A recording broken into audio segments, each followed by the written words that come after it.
down the basement, lock the cellar door, and baby, talk bloody to me. Hi, and welcome to another fantastic edition of Talk Bloody to Me. I'm Matt, And I'm Brizzy. and this week we are just days away from Crypticon as we're recording this. We are 2 days away. We're super excited. Mm-hmm. Um, and so we wanted a movie that would be kind of just an easy one to talk about. So we're digging into the old archives for a classic, and it's Friday the 13th Part 2. And And we're 2 days away, so perfect. exactly 2 days away from Crypticon, Friday the 13th, Part 2. Now, for those of you paying attention to Talk Bloody to Me, so far we've done Freddy versus Jason, the Friday the 13th remake, Part 8, and Part 6. So now we're, And didn't we do part one? I don't, did we?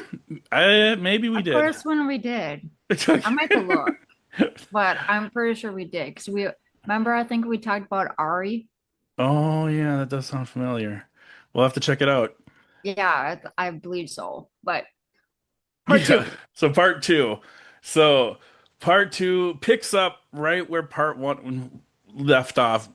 Breezy, when did you first see Friday the 13th part two?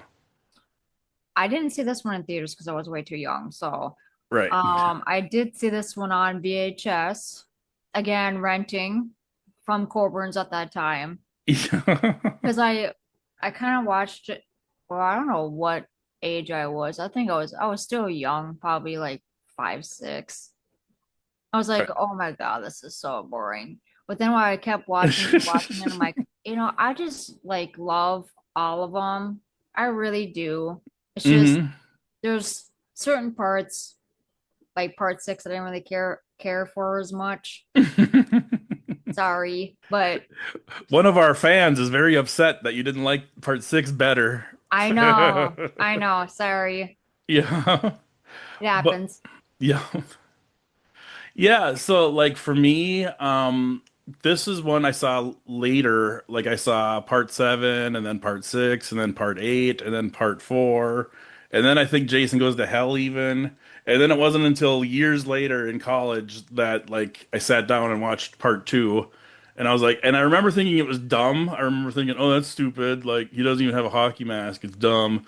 And then I don't think I ever watched it since. And watching it just this week, I actually really liked it. I was surprised at how much I liked it and how good it actually is. Yeah, he's not wearing a well, Jason, you can he's Mhm. solely when you watch part one, you can there's like well, obviously Jason's not the original killer because it's its mother. Yep. But in part two, you start to see a little bit more Jason. So all the Friday 13 movies, he's coming more, a little bit more, and a little bit more involved with the movies. hmm But in part two, he's wearing that burlap sack around his face. Yep. And the actor from that one was Warrington Gillette, which he was at Crypticon a few years ago, I think like 2 years ago, 3 years ago. And I had him sign. He was an awesome dude. His Oh, energy is nice. insane. Yeah. Really? He would have been awesome to meet. Oh yeah. He's insane. Like his energy. I love it. Nice. Um, yeah, so it picks up right where Friday the 13th one leaves off. And it's been so long since I saw this, I totally didn't remember the very beginning, where the girl from the end of part one that got pulled out of the canoe by Jason, I always just assumed she drowned and was dead, but no, she's alive. And they said they searched the river for Jason. They never found his body. And she's like, "Oh, Jason's still out there. Jason might be living in the woods. He'd be grown up by now. It's been 5 years, and this and that and the other thing."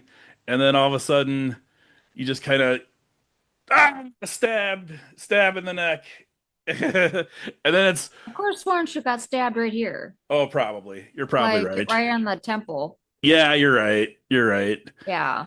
So she survived getting pulled out of the canoe, but only to get killed by Jason later and stabbed in the head. And then a thing I absolutely loved was then right after that, it's the Friday 13th in these big block letters.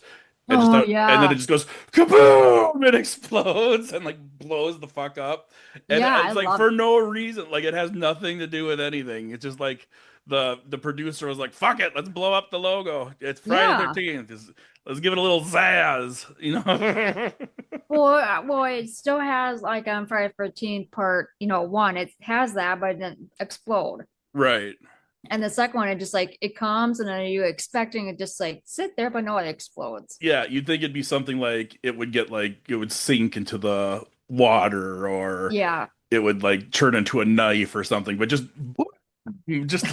like a bazooka shot it or something. It's like, well, that was unexpected, but cool nonetheless. You don't remember that when you seen it? No, I don't. Oh, geez. Caught me I off guess you weren't guard. really paying attention. Yep. I think it does something similar in part three, though. I think because with the part three was 3D, and I remember something with the 3D like flying out, like so. I do remember that, Okay. but um, so they tell it's a new batch of counselors in training, and good old crazy Ralph yells at a couple of them, and he's like, "Arr, I'm an old man," brr." And they're like, "Thank you for that. Your work is appreciated." And then they go to the goofball friends. This lanky, skinny bastard is the goofball. I don't know any of these people's names. Do you know any of these people's names, Breezy? Not on top of my head. Yeah, exactly. Who Not on cares? top of my It's head. Friday the 13th.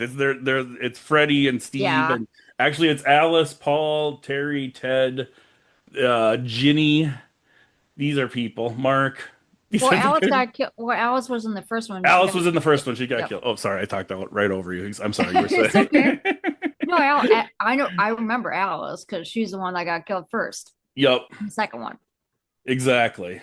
So, anyway, they're counselors in training, um, and they're on their way to the camp. They find the Camp Crystal Lake sign in the blood, and it's like, ooh, Camp Blood. We're on the same lake as that. So they're not at Camp Crystal Lake, but they're on the same. They're on the lake at a different Hmm. thing. And they're doing some weird camp counselor training, and like he's like, "Oh, I remember you from upstate, and I remember you from a couple summers ago." And I was like, "Is that actually a thing in real life, where people work the camp counseling circuit? Like, oh, I'm gonna go work at this camp for this few months, and then I'm gonna transfer to this camp." I don't know. It seemed kind of stupid to I me, think but it. I think they do actually do that. Work with one camp and another camp. okay, I believe so. yep. I, So you know, yeah, so you get to meet some of the characters.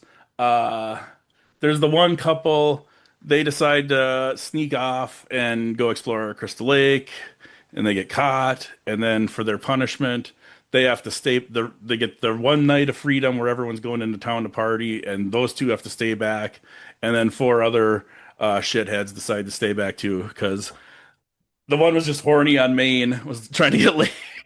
yeah, She was like, I am staying here where I can get laid. Thank you. Everyone else go fuck off. yep. uh, She was horny. yep, exactly. So anyway, um, so the rest of the team goes to the bar, and you see them, and oh, I totally forgot.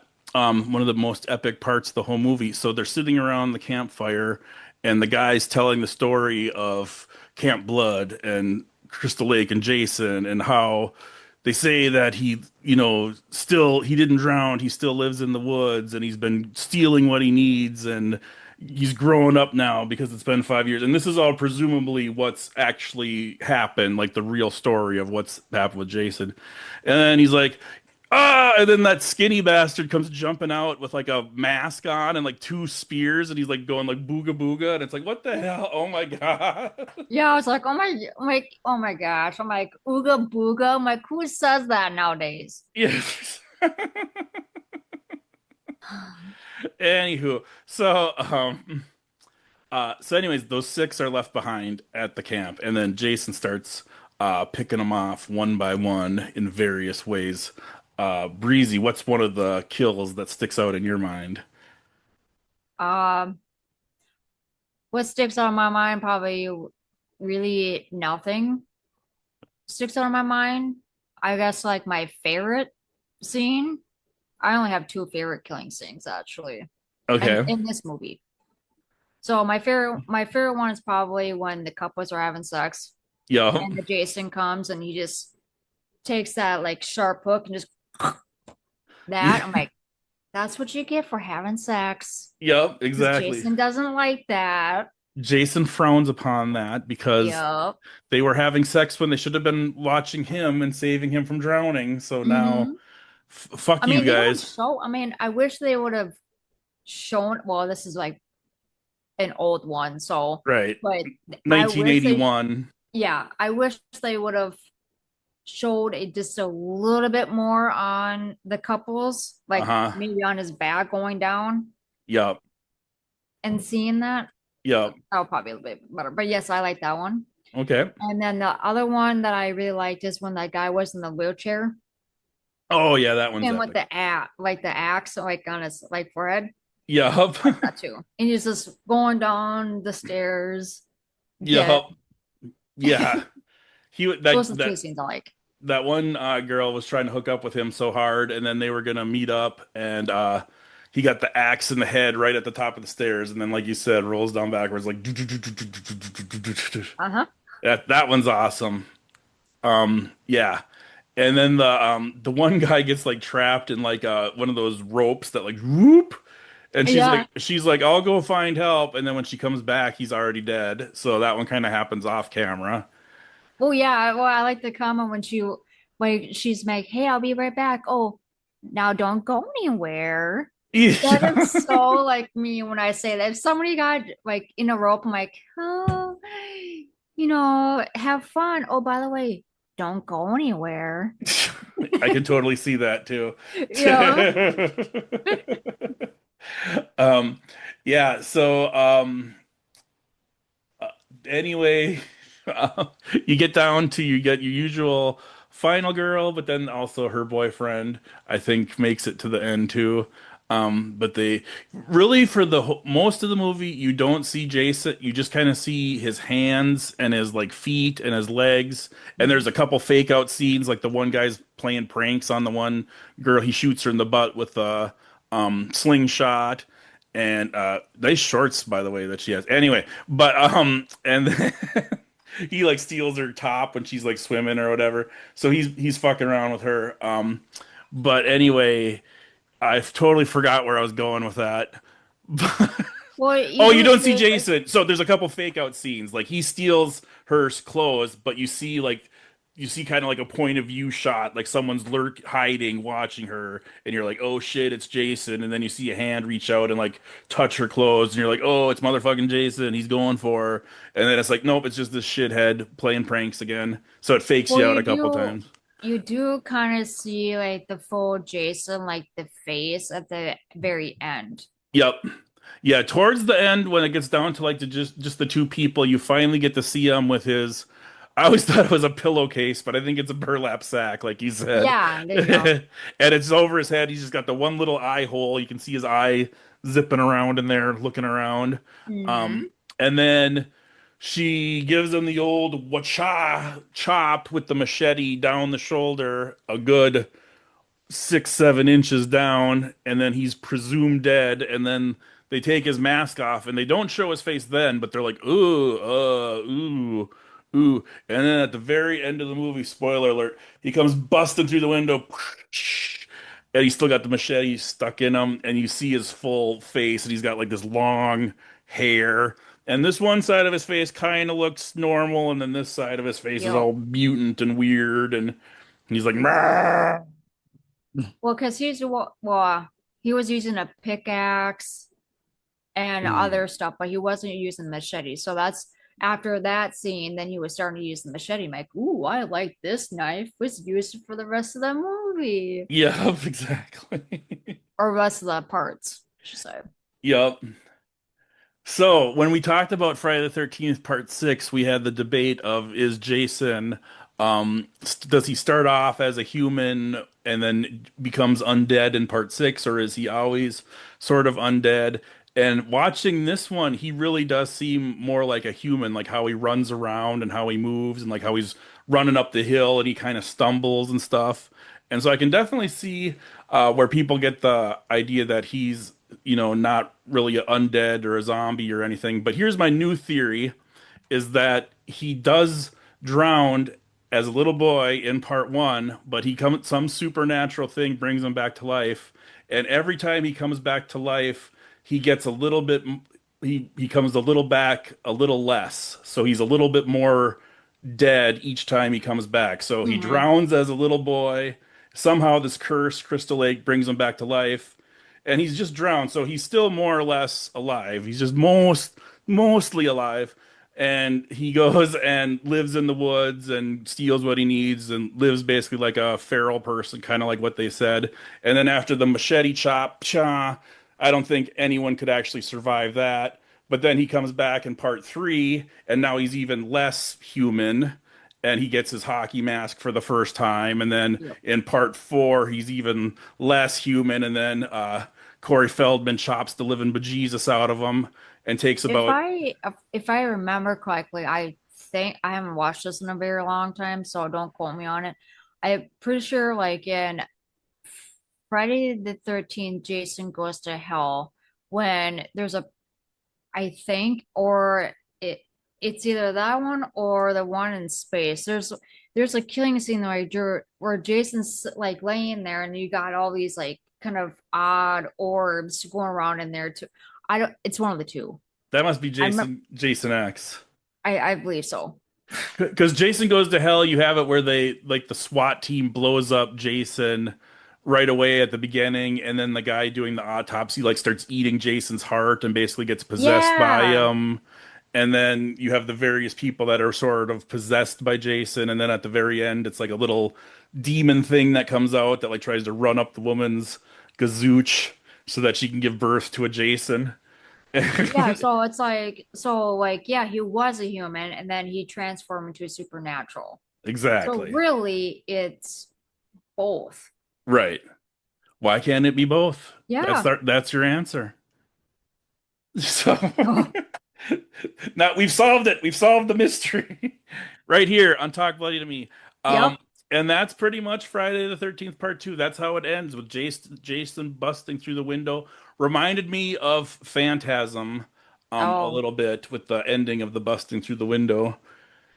And one other I didn't even thing think about that. So, And one other thing I wanted to point out, and I don't remember exactly when it happens, but there's a part where like Jason's kind of hunting him and they're kind of hiding, and the music goes like dur dur dur dur, and it's like, is that the Jaws music? Why are they playing the Jaws music in yeah, Friday the I 13th? kind of picked that up I've never really noticed it, but this time I'm like, I think they're playing Jaws music. Like, this is like, I'm pretty sure they are. Right? It's very similar. It's like maybe just close enough that they don't get sued, but very close. Yeah.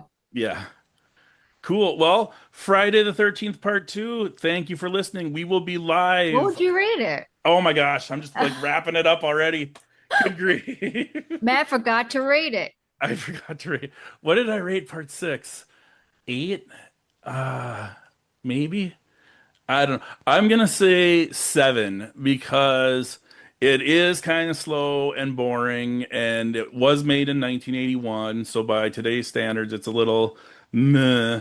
But it actually holds up better than I thought, and I like some of the effects, and I like some of the story, and I like the actors and actresses and the performances, and it was kind of really cool. So that's my I agree with you. kind of really cool. Yeah, I agree Sorry. with you on that one too. I rate mine as a seven. It's still Nice. a classic too, because it's back in the day, but Exactly. well, they're all classics to me. So Yeah, definitely. besides like the remake, that's not a classic, but But still surprisingly good. yeah. Yeah. And Uh, we're going on live at Crypticon, so make sure you follow Talk Blade to me on Instagram, and we're going live at 7 p.m. Central Time on Friday. So make sure you watch us. Friday, September 12th. Yep. Yep. All right, thanks. Thank you. Thanks for listening to Talk Bloody to Me.